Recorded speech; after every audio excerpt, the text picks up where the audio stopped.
જય માતાજી મિત્રો, હર હર મહાદેવ. સ્વાગત છે તમારું મારી યુટ્યુબ ચેનલ આજના સત્સંગમાં. આજના વિડીયોમાં આપણે જાણીશું મહામાસની શુક્લ પક્ષની વિનાયક ચતુર્થી કે જેને તિલકુંડ ચતુર્થી પણ કહેવાય છે તે ક્યારે છે. માઘ માસની શુક્લ ચતુર્થી વ્રત 2026 માટે તિથિ અને શુભ મુહૂર્ત ચાલો જાણી લઈએ. જો તમને મારો વિડીયો પસંદ આવે તો લાઇક, શેર ને સબસ્ક્રાઈબ કરજો. માઘ માસમાં શુક્લ ચતુર્થી તારીખ 22 જાન્યુઆરી 2026 રખાશે. શુભ વ્રત પૂજાનું મુહૂર્ત છે.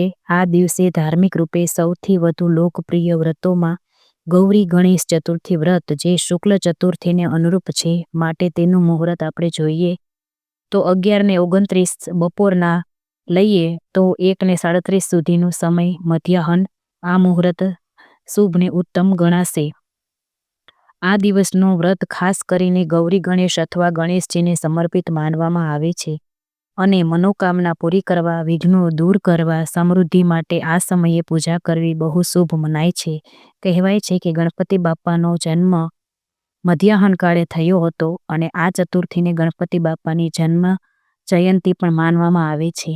તો પૂજા માટે આ બપોરનું મુહૂર્ત છે તે શ્રેષ્ઠ રહેશે, જે 11:30 લઈ અને 1:30 વાગ્યાની આસપાસ સુધીનું છે. તો આ સમયગાળામાં ગણપતિ બાપાની ખાસ કરીને વિશેષ દુર્વાથી અબીલ, ગુલાલ, કંકુ, પંચામૃત અને જાસૂદનું ફૂલ અર્પણ કરી બાપાને લાડવાનું નૈવેદ્ય ધરાવો.